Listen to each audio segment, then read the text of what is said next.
Students, I, Swain, welcome you to the GYANJYOTI online classes.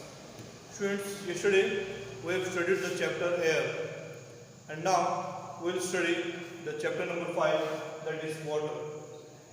Students, both these chapters are very important because these two elements, water and air, both are the essential elements for the survival of a human being. Not just human being, a living thing, a living being in earth. This type of elements are not present in different planets, therefore which is not, life is not possible on the different planets of the solar system. Earth is called a blue planet. Students, you know Earth is called a blue planet. But why? What is the reason? Presence of water on Earth makes it unique as it supports life on it. If you look at the Earth from the moon or from any space aircraft, it looks like a blue ball due to the presence of water bodies on its surface. Students, about 71% of the Earth is of water. 71% of what the Earth is covered with. Sorry, it is 71% of the surface of the Earth.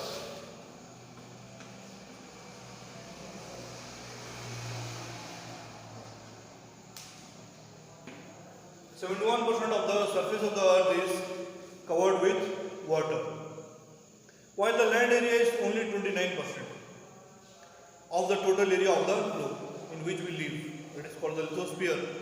That is only 29%. Students, water bodies contains not just oceans, not just seas. It may contain the glaciers, the rivers, the lakes, the streams, ponds, etc. etc. Water bodies, as I have told you, there are different types, and all of the water bodies are different from each other. Okay, students? Water bodies, different water bodies on the Earth's surface together with the sheets of ice and snow are called the hydrosphere. Students, as I have told you that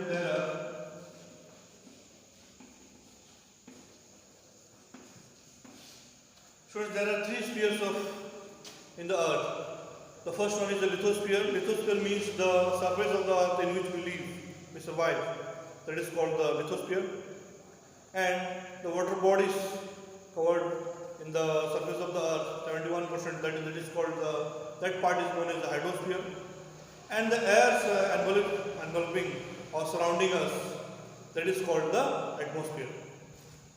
Next, let us read more about and find out the similarities and differences between the terms used to describe different water bodies on the surface of the Earth. So, the first subtopic in this chapter, water, is water cycle.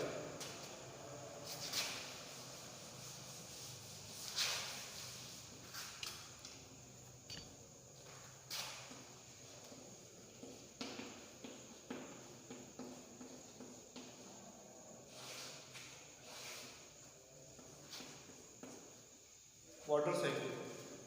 Students, what is water cycle? Water can be seen in various forms such as ice, snow, rain, rivers and oceans, etc. etc. Students, in the last class we have studied about the precipitation. It means the different forms of water falling on the ground. It may be rainfall, it may be hail sheet, it may be snowfall and etc. So, how do these forms take place? How do water form? Where does the water come from? This is a very important question, students. From where does the water come from? The water which we drink, the water which we bathe, the ponds, the water in the ponds, the water in the oceans. They may be saline, but from where do they come from? The sun's heat causes evaporation of water from different water bodies, especially the oceans, into water vapor. It's true. When the evaporation takes place, when water heats and the vapor comes, that is called the process of evaporation. When this water vapor cools down, it condenses to form a cloud in the air, and this cloud filled with water drops comes down in the form of rain, snow or sleet, which ultimately again goes to oceans. This process of change in water from one form to another is called the water cycle or the hydrological cycle. Water cycle is also known as the hydrological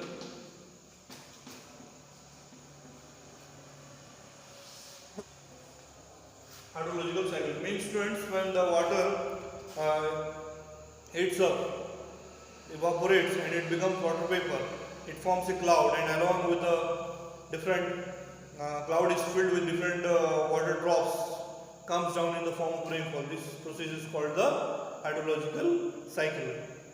Water cycle is a continuous cycle that mainly consists of two processes, evaporation and condensation.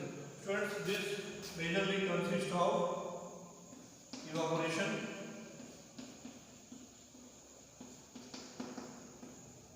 and condensation.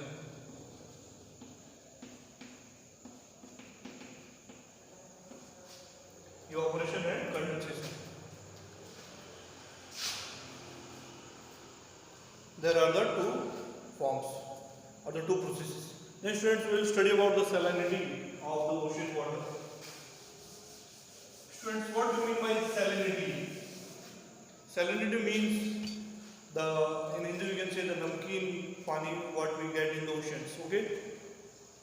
Salinity of ocean water. Students, have you ever tasted the ocean water, the sea waves? Have you tasted? If you taste, or when you take bath in the sea, sometimes some water goes into our mouth, and you will feel that it is very, very saline.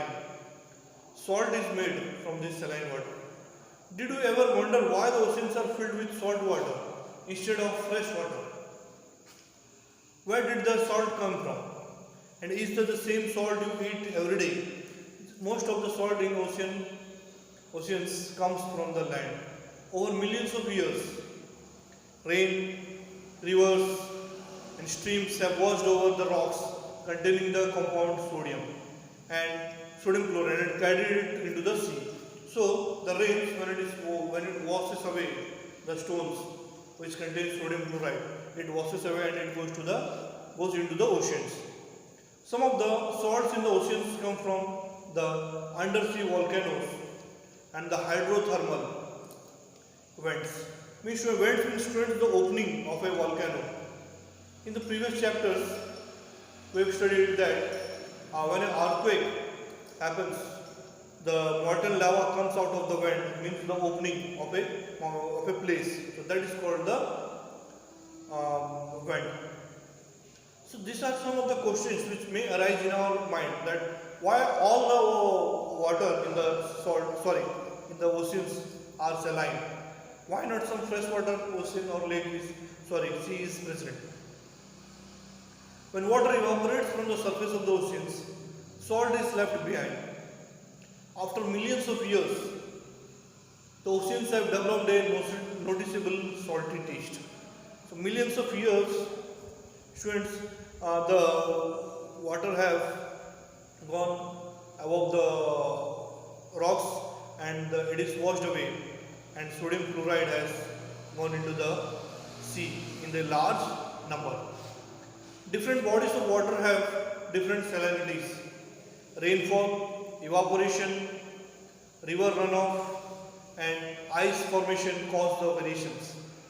For example, the Black Sea is, students, there is a big example. The Black Sea is so diluted,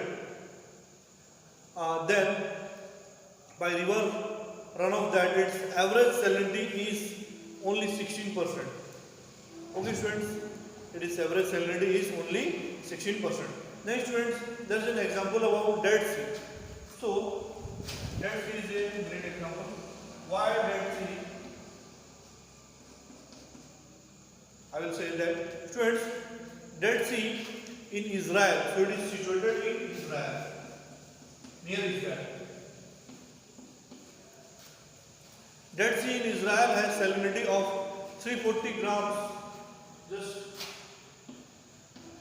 340 grams per liter of water. Students, 340 grams of saline water, salinity is present in the Dead Sea. Swimmers can float on it because the increased salt content makes it dense. Students, Dead Sea is a sea where the living organisms, especially the sea animals, the weeds, the octopuses, fish and everything, etc., they don't survive in Dead Sea because it is so saline, it is so dense. The swimmers, they can float over it. As I have told you that this is the amount of salt present in water. 340 grams of liter per water. 1 liter of water. Just imagine that how much salt is present in that sea. Salinity is expressed as amount of salt in 1000 grams of sea water. Okay, students, 1000 grams per liter, 1000 grams of sea water is present. So that is how salinity is present in a particular sea. The average ocean salinity is 35% or 35 ppd. Sorry, not percent, 35 ppd. It means parts per thousand, which means every 1000 grams of seawater contains 35 grams of salt. For every 1000 grams, 35 grams of salt is present. Only 35 grams. But when we take the example of Dead Sea, just imagine this near about 10 times,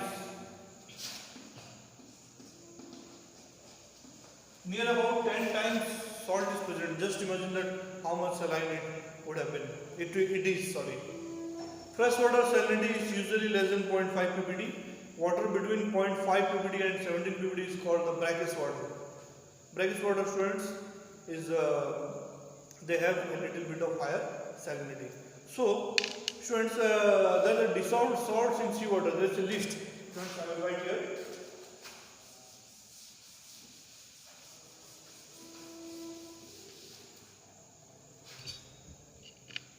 Dissolved salinity, so different types of salts in seawater.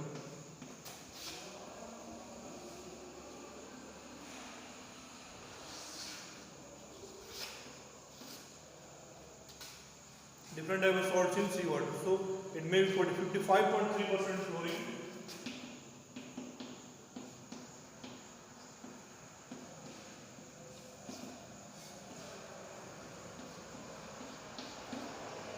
then 30.8% sodium,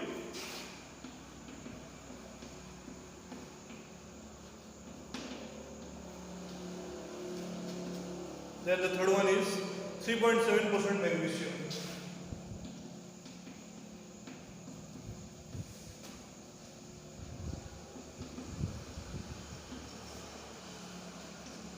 Number 4, 2.6% sulfur.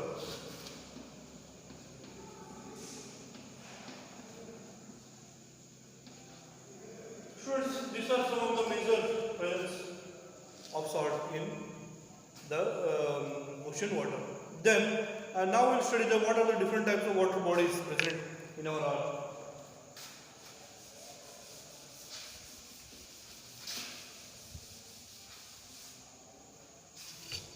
Students, the word stream is a term. First of all, study about stream. The word stream is a term used for a small body of flowing water. A river is a large stream that flows over land and then they have a source. A pond is a small lake, most often in a natural depression. The word lake refers to any accumulation of water surrounded by land. Students, accumulation here means jama hona. Okay, students, in Hindi we will call it as jama hona. although it is often of a considerable size. A very large lake that contains salt water is known as sea. Large means it is very huge. Okay students, all the seas, all the oceans are connected with each other. A sea can also be attached to or be a part of an ocean.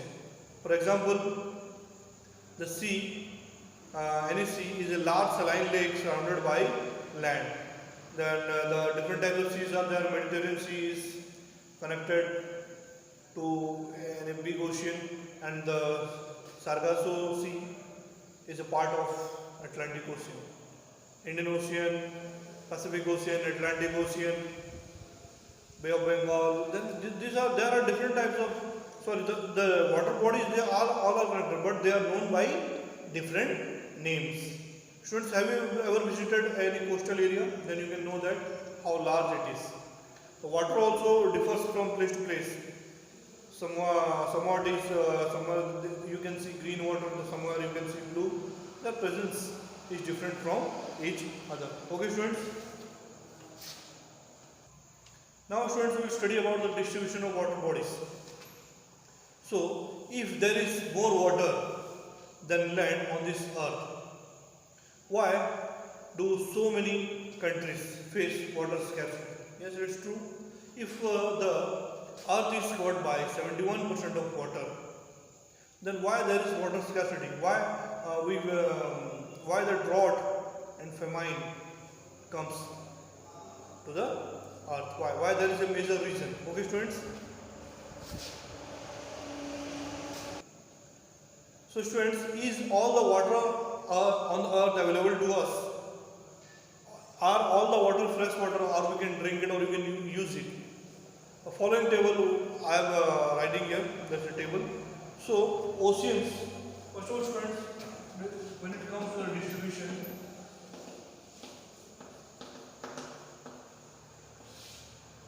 first one is oceans. 97.3%. So 97.3% is the right answer.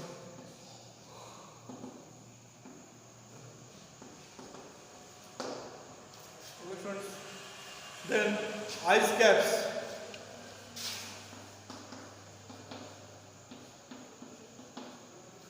Ice caps, it covers 2%.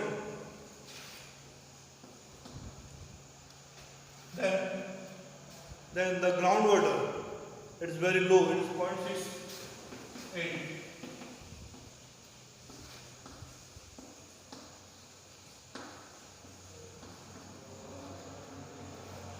Then the fresh water, it is very, very low.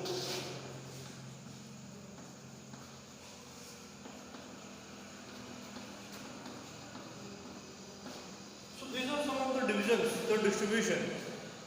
Salt lakes, this is also 0.009. So if you will see the top one, 97% of the water is saline. Only 3% we can say is fresh. So not 3%, it is near about 2.7%, it is approximate 3%. Therefore, there is a scarcity of water, and we can't drink the saline water. Therefore, in some areas of in parts of the country also, in the world also, they face famine or drought. And extreme climate is also responsible for the famine situations. Now we will go to ocean circulation.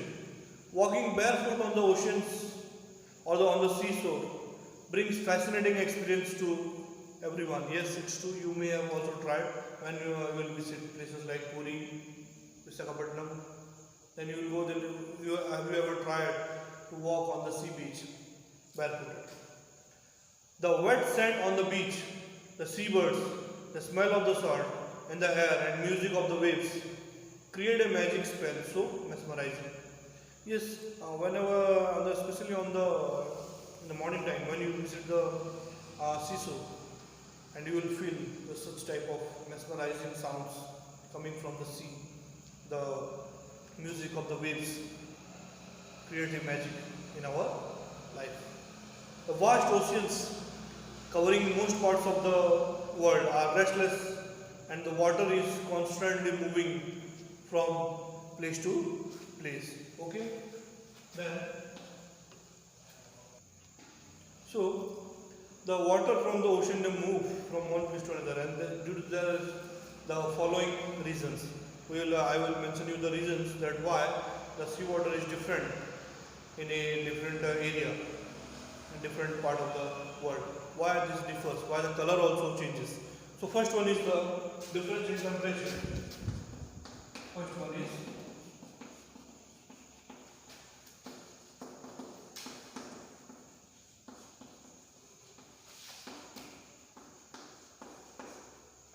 temperature and density.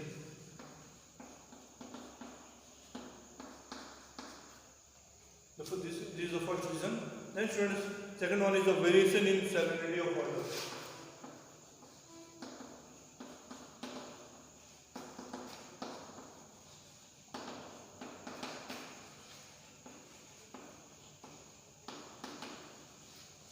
Variation in the salinity of water. It also varies from different oceans. Then the third one is prevailing winds on the ocean surface.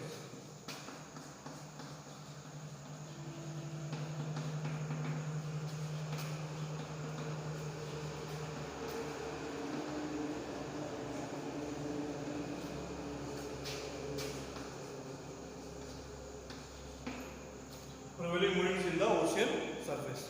So these are the three reasons why the water, these variations result in the following three kinds of visible movements in the oceans. Okay, what are the different movements? The first one is the waves. Friends, what are the movements? Tides.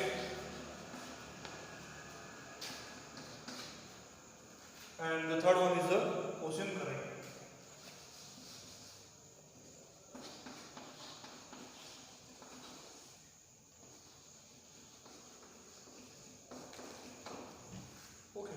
So these are the reasons. These are the different movements in the oceans. Now students, we'll study one by one.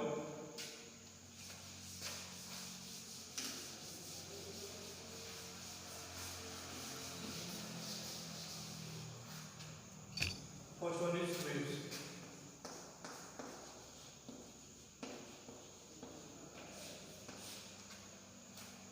First one is waves. What are waves? Waves are constant rising and falling of water on the surface of the ocean. Students, if you have ever visited a place, let us take the example of Puri or Visakhapatnam, you can see water rising up to high, means it may be very high, so that is called a wave, and falling of water on the surface of the ocean, so that is called waves. Waves are formed when the winds escape across the ocean surface, when the winds blow in a very speed manner. The stronger the winds blow, the larger the bigger the waves become. Okay students, as the winds blow more stronger, the waves also rise more higher and they become more bigger. A wave carries forward a large amount of energy and force, though there is no actual forward movement of individual water particles. For example, if we put a piece of wood or a rubber ball on the waves, it will move up and they will come down, but not forward. These waves breaking on the seashore result from distant winds. As the winds, as we have studied, as the winds become stronger, the waves also becomes bigger. So students, there are three factors which influence the formation of waves. The first one is, students, the wind speed. There are three factors.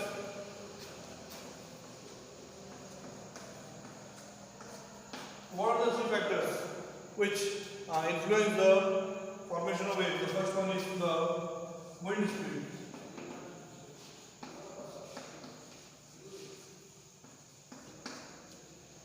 The first one is the wind speed. The second one is the distance of open water.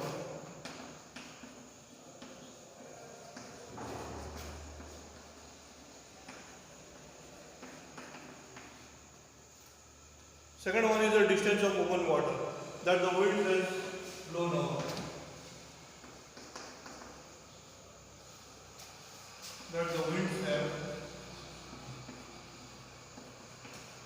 blown over.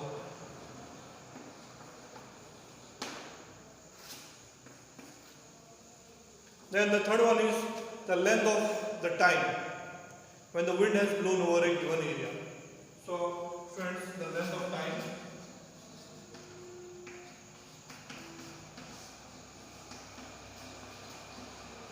when the wind have blown.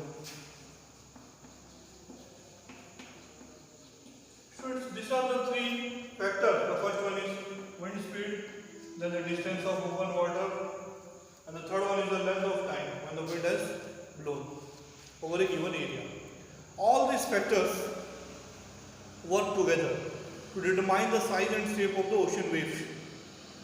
The greater these factors are, the larger the sea waves become. Now, should we move to the next part, that is the tsunami.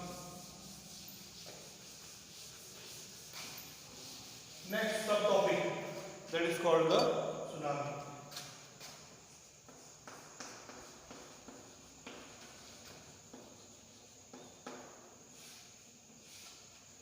Students, what is a tsunami? During a storm, winds blowing at very high speed from huge waves, which causes tremendous destructions, like what we studied yesterday, cyclones. We are discussing about the Odisha 99 super cyclone. So that is one type of tsunami.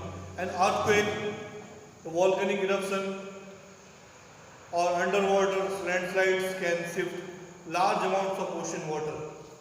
As a result, a huge tidal wave called tsunami that may be as high as 15 meters is formed.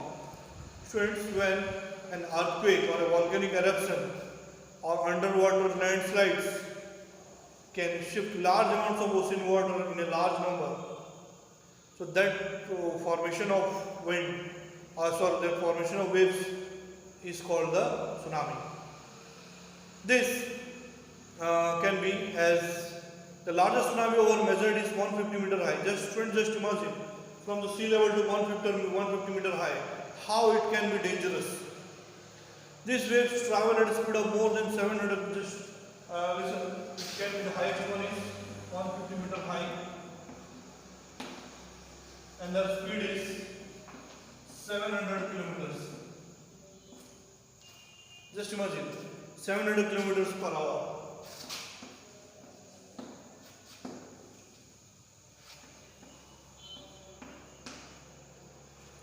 Students, you may have seen in some films and the type of tsunamis, the biggest cyclones, they come and they destroy everything.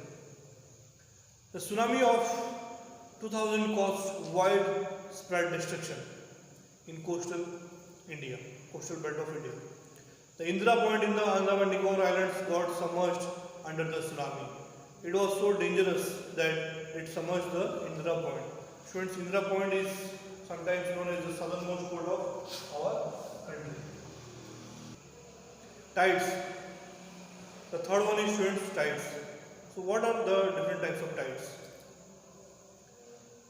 Tides are the periodic or rhythmic rise and fall of ocean water and caused by the tidal forces of the moon and the sun acting on the earth twice in a day. Students, this is the most, the most important topic here in the chapter. What are tides? Tides are the periodic means time to time, not every time, or rhythmic rise and fall of ocean water caused by the tidal forces of the moon. So it depends upon the moon and the sun acting on earth twice a day.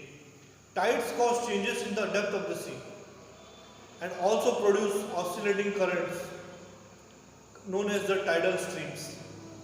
Moon revolves around the earth and earth revolves around the sun. Earth, it seems to pull the earth's waters towards it, giving rise to a tide. As moon moves towards the earth revolves around the sun.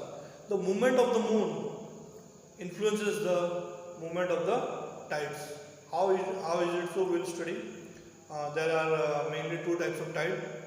The high tide and low tide. It is also known as the next types are the spring tide and the neap tide. Students, there are specially two types of tide. Majorly, first one is high tide.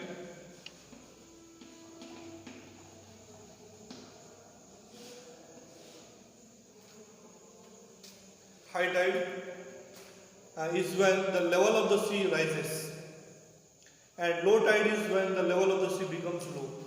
It depends on the level of the sea. This is the low tide.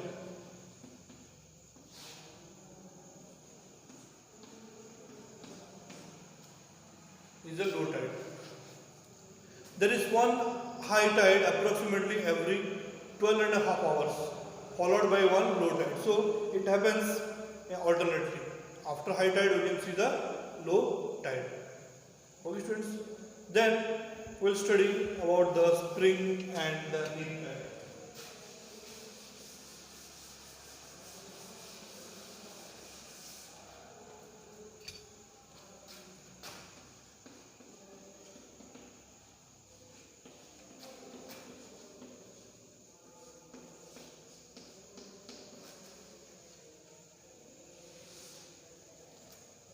Spring and the neap tide. Sun also exerts its gravitational force on Earth and causes tidal effect. The effect of the sun on Earth's tide is less than half of that of the moon. Large tides are experienced in the Earth's oceans, and the sun and the moon are lined up with the Earth at new and full phases of the moon. These are called the spring tides. Students, when the sun and the moon and the earth, they are lined up and at the new and full phases of the moon, in this situation the spring tides occurs. The name is not associated with this season, the spring season. No, it is not associated. It is different from that. You don't think that it happens only in the spring season. No, it is not so. The amount of enhancement in the earth's tides is about the same whether the sun and moon are lined up on the opposite sides of the earth. That the full lunar eclipse. Fishermen keep track of the tides as it can be dangerous to go to the sea during the high tide. They are restricted to go in the sea. Conversely, when the moon is at its first quarter or the last quarter of phase, the sun and the moon interfere with each other and in producing tidal waves, and tides are generally weaker. These are called the neap tides. Okay, students? So, this is the difference between the spring and the neap tides. Now, students, we will study about the importance of tides. So, before that, I will show you the picture. Then you can understand the spring and neap tides. Students, please look at the book that what is the difference between the spring tide and the neap tide. As I have told you, that in the spring tide, the sun, the moon and the earth, they are lined up in a single line, you can see. And here also, when the moon revolves around the earth, in the next part of the picture, there is the moon, earth and the sun. These all are lined up. The position of the moon changes, but sun and earth, they remain the same. But what happens in the neap tide, students? The sun and the moon interfere with each other in producing tidal bulges, and tides are generally weaker. These are called neap tides. Okay, here the position of the moon changes. It remains on the other side of the earth. So in that phase it is called the neap tide. Now students, we will move to the importance of tides. What is the importance of tides? Tides are useful for fishing, navigation and trade. At high tide, the depth of water increases, facilitating big ships to enter the ports. There are different types of ports like Kandla in Gujarat is an example. Kandla port, situated in Gujarat. Then the second one is Diamond Harbour.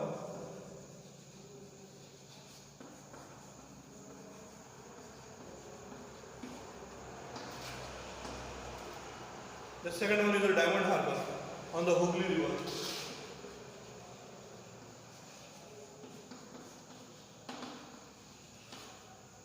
Then students, some examples of London port on the Thames River. It utilizes the tides by docking of ships. High tides also help in fishing by providing an opportunity to the fishermen to fish in open sea during low tides. Tides also help to generate tidal energy. Students, There's a term called renewable energy and non-renewable energy. Renewable means tidal energy is one type of a renewable energy. It never ends. Okay, students. Then it also helps to clear away the mud and silts brought by the rivers and prevent silting in the harbors. They take back the mud. Okay. Then the rise and fall of water due to tides is being used to generate electricity in some places. That is what tidal energy is all about. There are different forms of energy. It may be hydroelectric power. From windmill we get energy. From nuclear power stations we get energy. From coal, thermal power stations are there. From there we get the coal. And from tidal energy also in some parts of the world, energy is created. Okay. Then last we'll move to the last topic, that is the ocean currents.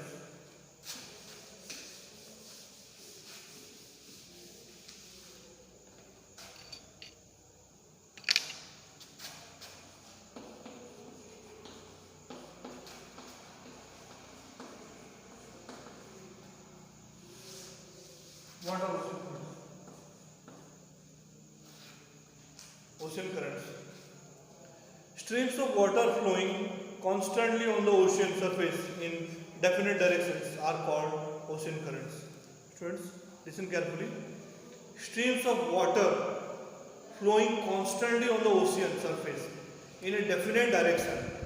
Okay, in a particular direction, that is called a ocean current. The broad, students, as I have told you that the streams of water flowing constantly on the ocean surface in a definite direction, that is called the ocean currents. The broad, slow and shallow mass of water moving on the surface of an ocean is called drift. I am writing the definition here, students. The broad, shallow and the slow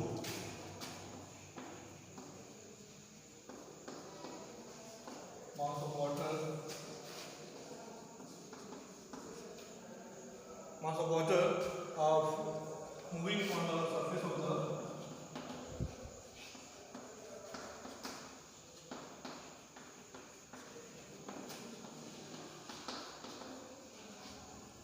moving on the surface of the ocean.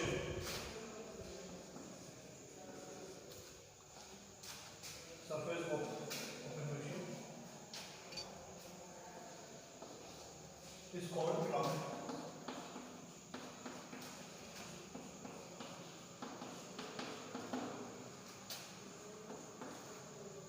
So this is the meaning of draft. There are two types of ocean currents.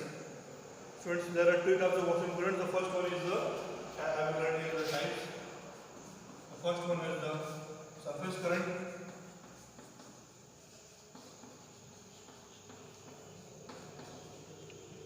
And the second one is the deep water currents.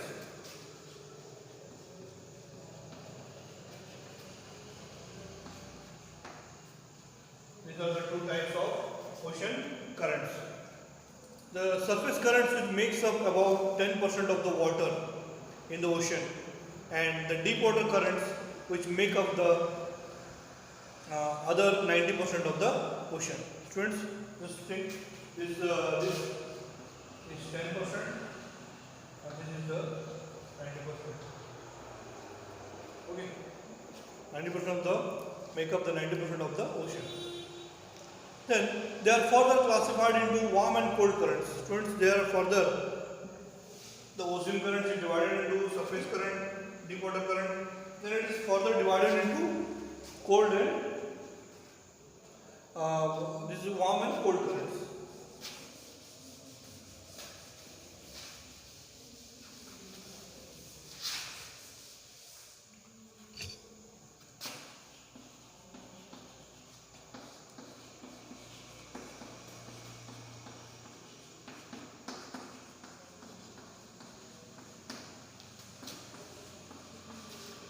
Warm and cold current.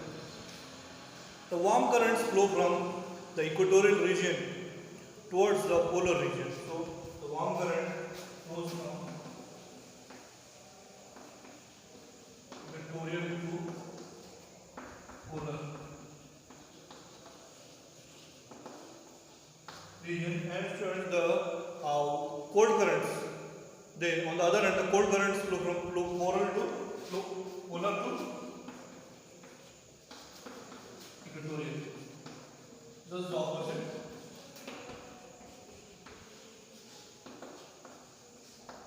Okay, this is the opposite happens. These waters move around the ocean basins by density driven forces and gravity. The differences in the density is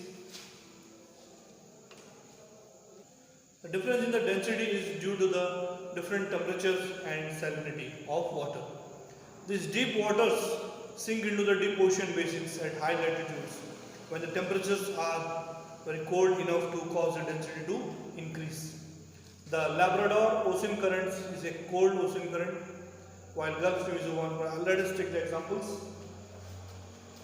Labrador and the Gulf Stream.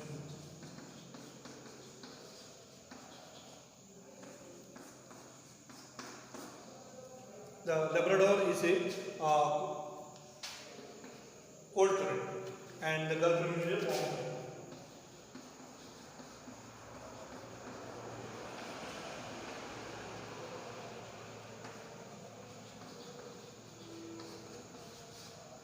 This is the difference. These are some of the examples. Sorry, students, these are examples. The ocean currents influence the temperature conditions of the area.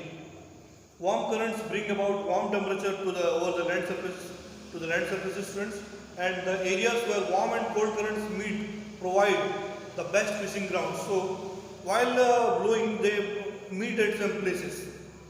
So, while blowing, they meet at some places that provides the best fishing grounds of the world.